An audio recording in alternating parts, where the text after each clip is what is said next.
Welcome to the game Fact or Fiction, the game show where facts fly and fiction fizzles. We'll show you 3 statements. 2 are true, they're facts, but 1 is fiction, not true. Can you tell which is which? Let's find out. For our first round, we're looking at koalas. Which statement about these fun furry friends is fiction? 1, koalas sleep 10 hours a day. 2, they have fingerprints like humans. 3, koalas weigh up to 30 pounds. It's time to vote. And here's how you do it.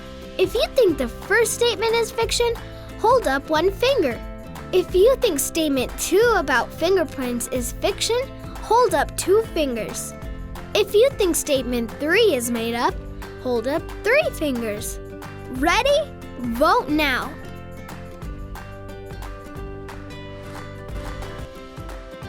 Statement 1 is fiction. 10 hours of sleep a day might seem like enough to you, but koalas sleep closer to 22 hours. Wow! For round 2, we're considering a friend we usually find underfoot. Snails! Which of these 3 statements is fiction? Hold up either 1, 2, or 3 fingers to vote. 1. Snails can sleep for 3 years. 2. Snails live about 6 months. 3. Snails are nocturnal, meaning they're often active at night. Vote now.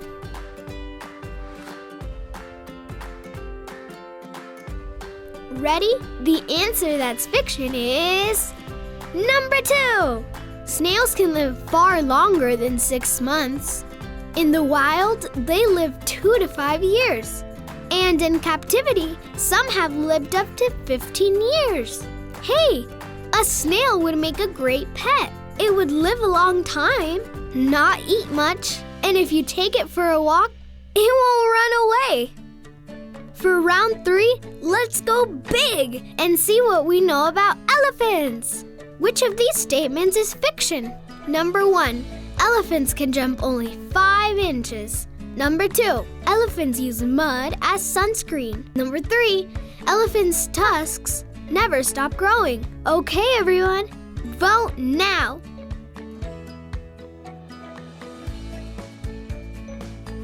The statement that's fiction is number 1. Elephants may be able to do a lot of things, but they can't jump. Good morning, friends. It is so good to see you all today. Not sure where he's going. Seems like there might be an emergency. Hold on. I'm just going to wait for him to get back so I can introduce the story without any interruptions.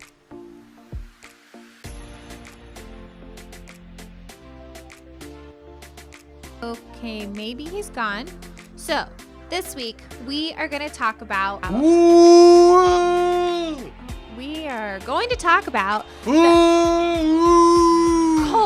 what is the problem? There's a fire. A fire? Where? I don't know. All I saw was something about a burning bush and church, and I took off running because I was concerned. Cole, stop. There isn't a fire. That's just the topic of today's Bible story. Are you serious?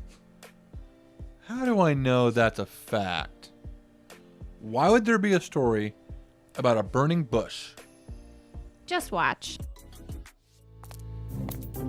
This is Moses. Hey-o. Moses was an Israelite boy born in Egypt in a time when Israelite boys were not supposed to live. Wait, huh? The Israelites were slaves to the Egyptians. But God had a special plan for Moses, Oh, eh? and he spent his childhood in the palace of the Pharaoh. You see, when Moses grew up, he made a big mistake. Uh-oh. Pharaoh found out what Moses had done, and he tried to have Moses killed. Ah! So Moses ran away from Egypt. He stopped in the land of Midian.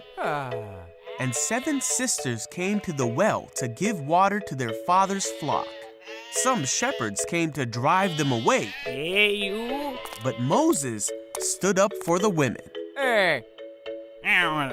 Now these sisters were the daughters of the Midianite priest named Jethro. When Jethro heard what Moses did for his daughters, he sent for Moses. So Moses came to live among the Midianites, and he married Zipporah, one of Jethro's daughters. Huh? Meanwhile, back in Egypt, the old Pharaoh died, but he was replaced by a new Pharaoh who continued to treat the Israelites poorly. Oh, man.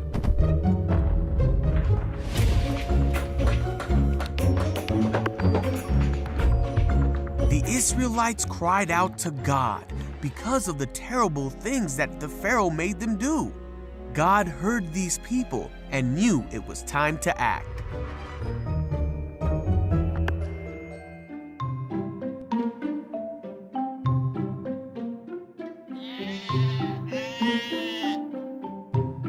One day, Moses was tending Jethro's flock when an angel of the Lord appeared to Moses through a burning bush that would not burn up. What? Oh. Moses stopped to look at the bush, and he heard the voice of God say, "Moses, Moses." Hello? God then told Moses how sad he was because of the suffering of his people. He told Moses that he wanted to do something about it, and he wanted Moses to be the one to do it. Oh, me? But Moses did not think he was the right person to go. God said, "I will be with you." Morning. But Moses said that he wouldn't know the right thing to say to the people. So God said to tell the people that God himself had sent him, and promised Moses that his plan would be fulfilled through Moses. But Moses still said to God that he did not think the people would believe him. So God said, "What is that in your hand?" Oh, me? Moses said, "A staff." God told Moses to throw it on the ground. Wow, okay. Then God told Moses to catch it. God showed Moses another sign Huh?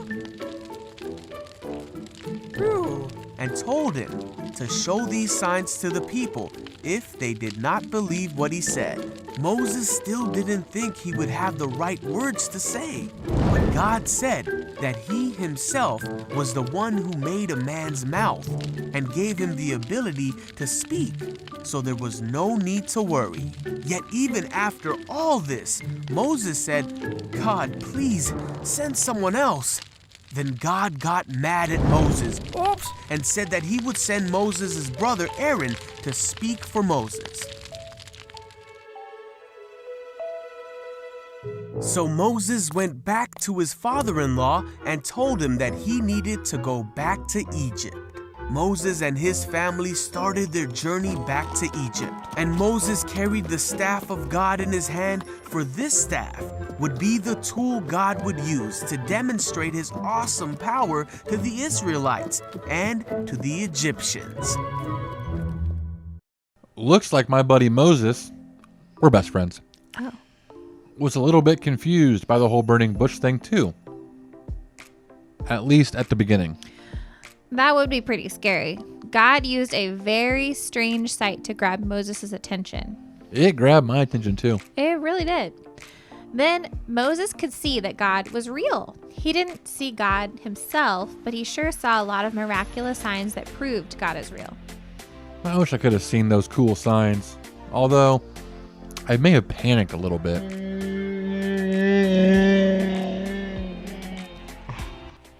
I think we see signs around us still. I call them God sightings. God sightings aren't time when we actually see God like we see a person, but they're times we see evidence that God is real and at work around us. Like when I see a sunset or Bear's little tail wag. Shanna, my whole reaction to thinking the building was on fire has made me realize something else that is very real and evident in my life. What's that, Cole? My flippy floppies are really bad for running in a panic. Oh, well, there you go. Have a great week. Fun story, I put a fire out in flip-flops one time. I actually kind of remember that. I did. Yeah. Hero. And you wore them to another fire. That's why I'm experienced in this kind of situation. You know? Yeah. I'm ready. It's good. At all times. I'm glad you're ready. So, you're all safe now. You're welcome. There was never a fire. Stop it. Now let's slow things down and spend a few moments with sloths.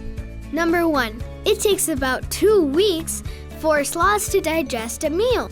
2, sloths spend 90% of their life hanging upside down. Number 3, sloths sleep only 3 hours a day.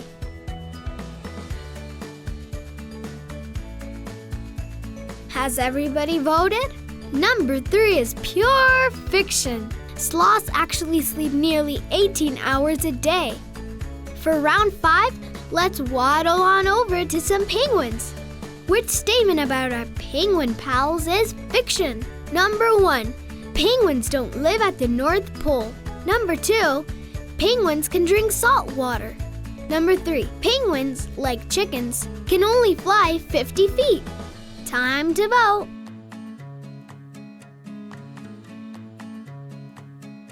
And the answer is number 3. The fact is, penguins can't fly at all, but they're great swimmers.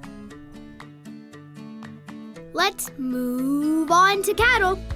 Which statement is fiction? Number 1, bulls are angered by the color red. Number 2, cows can smell some odors up to 6 miles away. Number 3, 350 udder squirts made 1 gallon of milk. Show your vote.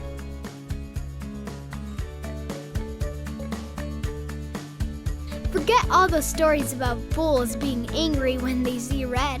Cattle can't even see the color red. For this final round, let's sneak a peek at giraffes.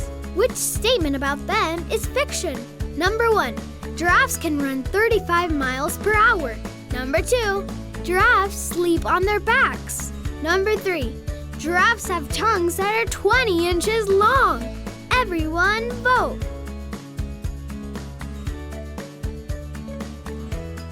You won't find a giraffe stretched out on its back for a snooze. They actually sleep standing up. How cool is that? Thanks for playing Fact or Fiction. And here's a bonus fact for you. Something that's absolutely, positively, no questions about it, true all the time. God is real. That is a fact you can always count on. 1, 2, 3, 4, 5, 6, 7. 1, 2, 3, 4, 5, 6, 7. On day number 1, God made light. He made the day and he made the night. On day number 2, God made the sky. It's big and blue and way up high. Whoa. Whoa. On day number 3, God made the sea. He made the land, every plant and tree. On day number 4, God made the stars. He put the sun in the sky, super duper far. Whoa. Whoa. God made you and God made me. He made everyone and everything we see. He made the earth and he made the heavens. 1, 2, 3, 4, 5, 6, 7. 1, 2, 3, 4, 5, 6, 7. On day number 5, God made birds and fish, dolphins and whales and things that go squish. On day number 6, God made animals and bugs, foxes and cubs, all for us to hug. Whoa. Whoa. On day number 6, God also made man. He said it was good and part of his plan. On day number 7, God stopped to rest. He saw what he made. It was his best. Whoa. Whoa. God made you and God made